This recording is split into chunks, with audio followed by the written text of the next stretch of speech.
കേരള രാഷ്ട്രീയം ഇനിയുള്ള നാളുകളിൽ പല ട്വിസ്റ്റുകളും കാണാനിടയുണ്ട്. വരുന്ന നിയമസഭാ തെരഞ്ഞെടുപ്പ് മുന്നിൽ കണ്ട പലരും കൂറുമാറാനും മറിയാനുമുള്ള സാധ്യതകൾ ഏറെയുമാണ്. നിലമ്പൂർ തിരഞ്ഞെടുപ്പ് UDFന് ഗ്രാഫ് ഉയർത്തുകയും LDFന് ഗ്രാഫ് താഴ്ത്തുകയും ചെയ്ത സ്ഥിതിക്ക് UDF മേച്ചിൽപ്പുറങ്ങൾക്ക് വളക്കൂറുണ്ട് എന്ന് മനസ്സിലാക്കി പലരും വന്നു ചേരാനുള്ള സാധ്യതയും ഏറെയാണ്. 2026 നിയമസഭാ തെരഞ്ഞെടുപ്പിന് ഇനി അധിക നാളില്ല എന്നുകൂടി ഓർക്കണം. അടിതെറ്റിയിരിക്കുന്ന പിണറായി സർക്കാരിന് പോലും മനസ്സുകൊണ്ട് മൂന്നാം ഭരണം വേണ്ട എന്ന മട്ടാണ്. കോൺഗ്രസിനെ സംബന്ധിച്ചാണെങ്കിൽ ദിവസവും വെച്ചടി കയറ്റവുമാണ്. ഘടകകക്ഷികളുടെയും നേതാക്കന്മാരുടെയും വലിയൊരു കുത്തൊഴുക്ക് തന്നെ കോൺഗ്രസിലേക്ക് നടക്കുന്നുണ്ട്.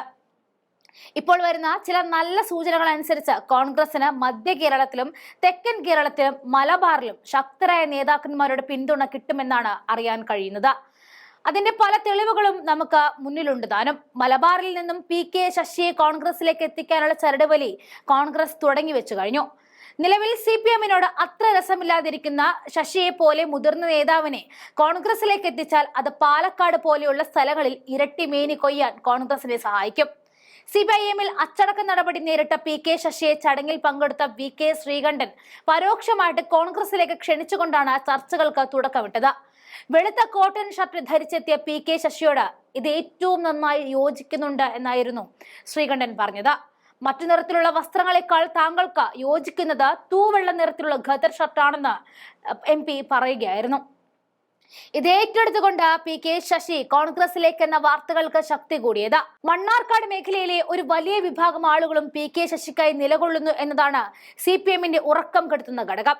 അഥവാ ശശി കോൺഗ്രസിലേക്ക് എത്തിയാൽ അനുയായികളും ഒപ്പം വലിയൊരു വോട്ട് ബാങ്കും കോൺഗ്രസിന് സ്വന്തമാകും. ഇതിൽ അപകടം മണത്തുകൊണ്ടാണ് PK ശശി വിഷയത്തിൽ കടുത്ത പ്രതികരണങ്ങൾ വേണ്ട എന്ന CPMൽ ധാരണ വന്നത്. PK ശശിയെയും അനുയായികളെയും പ്രകോപിപ്പിക്കുന്ന വിധമുള്ള പ്രസ്താവനകൾ ഉണ്ടാവില്ല എന്ന തീരുമാനത്തിന്റെ പിന്നിലും ഇതാണ് കാരണം. അതേസമയം മണ്ണാർക്കാട് നഗരത്തിലെ 2 ബ്രാഞ്ചുകളും CPM നേതൃത്വം പിരിച്ചുവിട്ടിരുന്നു. PK ശശിയെ അനുകൂലിക്കുന്നവർ കൂടുതലുള്ള ബ്രാഞ്ചുകളാണ് പിരിച്ചുവിട്ടത്. എന്തിനാണ് ബ്രാഞ്ചുകൾ പിരിച്ചുവിട്ടത് എന്ന് പാർട്ടി മെമ്പർമാരെ അറിയിച്ചിട്ടില്ല എന്ന് Mannarkkad town B branch committee secretary ആയിരുന്ന KP അഷ്റഫ് പറഞ്ഞത്. അതുകൊണ്ട് തന്നെ PK ശശിയുടെ കോൺഗ്രസിലേക്കുള്ള വരവ് ഏകദേശം ഒരു തീരുമാനമായിരിക്കുകയാണ്. വന്നാൽ CPMന് തീരാ നഷ്ടവും കോൺഗ്രസിന് ലാഭവുമാകും. ഇനി മധ്യ കേരളത്തിൽ LDFൽ നിന്നും കോൺഗ്രസിനെ അടർത്തിയെടുക്കാൻ നോക്കുന്നത് കോൺഗ്രസ് Mനെയാണ്. കൂടെ കൂട്ടിയാൽ ഉറപ്പായും ഗുണമുണ്ടാകുമെന്ന് ഇരുവർക്കും ഉറപ്പുള്ളത് കൊണ്ട് തന്നെ UDF കോൺഗ്രസ് M ലയനം അടുത്തു തന്നെ ഉണ്ടാകാൻ ഇടയുണ്ട്. പെരുമ്പാവൂരിൽ കേരള കോൺഗ്രസ് Mനെ തോൽപ്പിക്കാൻ CPIM നേതാക്കൾ കളിച്ച കളിയിൽ അവിടെ പരാജയപ്പെട്ട സ്ഥാനാർത്ഥിയായിരുന്ന ബാബു ജോസഫും CPIMനെതിരെ തിരിഞ്ഞു. അതുകൊണ്ട് തന്നെ ബാബു ജോസഫിനെ സഹായിക്കുന്നവർക്കും CPIMനോട് അത്ര പ്രിയമില്ല. കേരള കോൺഗ്രസ് M അണികൾക്ക് അത്ര വലിയ ഇടത് പ്രേമമില്ല താനും. CPM CPI കക്ഷികൾ പ്രാദേശികമായി തങ്ങളോട് അത്ര അടുപ്പം കാണിക്കുന്നില്ല എന്നാണ് അവരുടെ പരിഭവം. എന്നാൽ അടിക്കടിയുള്ള മുന്നണി മാറ്റം വിശ്വാസ്യതയ്ക്ക് ദോഷമാണെന്ന മുന്നറിയിപ്പ് നൽകുന്ന നേതാക്കളും ആ പാർട്ടിയിൽ ഉണ്ട് താനും. എന്നാൽ UDFനെ സംബന്ധിച്ച് കേരള കോൺഗ്രസ് കൂടെ ഉണ്ടെങ്കിൽ കൂടുതൽ നേട്ടമുണ്ടാകും എന്ന വിലയിരുത്തലുമുണ്ട്.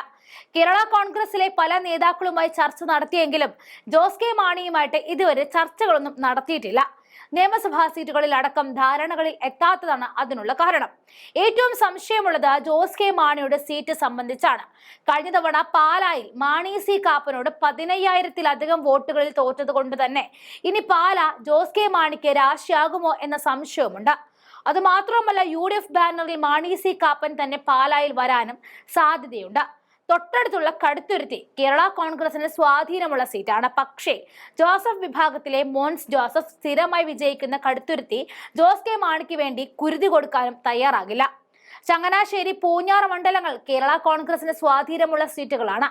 ഇവയിലൊന്നും ജോസ് കെ മാണി തിരഞ്ഞെടുക്കുമോ എന്നതാണ് ഇനി അറിയാനുള്ളത്. കേരള കോൺഗ്രസിനെ മുന്നിൽ നിർത്താനായിട്ട് മുസ്ലിം ലീഗ് പാമ്പാടി അടക്കമുള്ള മലബാറിലെ പ്രധാന സീറ്റുകൾ വിട്ടുകൊടുക്കാനും തയ്യാറാണ്.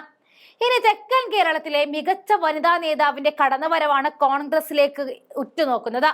മുൻപ് കേരള കോൺഗ്രസ് Bയുടെ പ്രബല നേതാവ് രാമകൃഷ്ണൻ പിള്ളയെ വരെ വരച്ച വരയിൽ പൊട്ടിച്ച ഐഷ പോറ്റിയുടെ കോൺഗ്രസിലേക്കുള്ള വരവ് ഇപ്പോൾ ചൂടുള്ള ചർച്ചകളാവുകയാണ്. കുറച്ചുകാലമായി CPMുമായി അകൽച്ചയിലായിരുന്നു ഇവർ. സംഘടനാ തലത്തിൽ പോലും ഐഷ പോറ്റിയെ തഴയുകയായിരുന്നു CPM ചെയ്തത്. അതിനിടയിലാണ് പുതിയ നീക്കം നടന്നത്. ഐഷ പോറ്റി കോൺഗ്രസിലേക്ക് എത്തിയേക്കും എന്ന അഭ്യൂഹം പ്രചരിക്കുന്നതിനിടയിലാണ് കോൺഗ്രസ് കൊട്ടാരക്കര ബ്ലോക്ക് കമ്മിറ്റി സംഘടിപ്പിക്കുന്ന ഉമ്മൻചാണ്ടി അനുസ്മരണ സമ്മേളനത്തിൽ അവർ പങ്കെടുത്തത്. അതിനു മുന്നിൽ നിന്നത് ചാണ്ടി ഉമ്മനായിരുന്നു. CPM നേതൃത്വവുമായുള്ള വിയോജിപ്പിനെ തുടർന്ന് കുറച്ചുകാലമായി പാർട്ടി പരിപാടികളിൽ നിന്നും വിട്ടുനിന്ന അവരാണ് ഇപ്പോൾ ഉമ്മൻചാണ്ടി അനുസ്മരണത്തിന് എത്തിയിരിക്കുന്നത് എന്നതാണ് ശ്രദ്ധേയം. CPM ജില്ലാ കമ്മിറ്റി അംഗമായിരുന്നിട്ടും ജില്ലാ സമ്മേളനത്തിൽ പോലും അവർ പങ്കെടുത്തിരുന്നില്ല. ജില്ലാ കമ്മിറ്റിയിൽ നിന്നും ഒഴിവാക്കപ്പെട്ടു. നിലവിൽ CPMന്റെ ഒരു ഘടകത്തിൽ പോലുമില്ല. അഖിലേന്ത്യാ ലോയേഴ്സ് യൂണിയൻ സംസ്ഥാന ട്രഷററായിട്ടാണെങ്കിലും ചുമതലയിൽ നിന്നും ഒഴിവാക്കാൻ ആവശ്യപ്പെട്ടിരിക്കുകയാണ് എന്നിരിക്കവെയാണ് ഇത്തരത്തിൽ കോൺഗ്രസിലേക്കുള്ള ചുവടുമാറ്റം. എന്തായാലും എല്ലാം കൊണ്ടും കേരളത്തിൽ കോൺഗ്രസിന് നല്ല കാലമാണ്. എല്ലാ ശക്തികളും ഒന്നിച്ചു നിന്ന് പിണറായി സത്തിന് മൂക്ക് കയറിടാനുള്ള തീരുമാനത്തിലാണ്.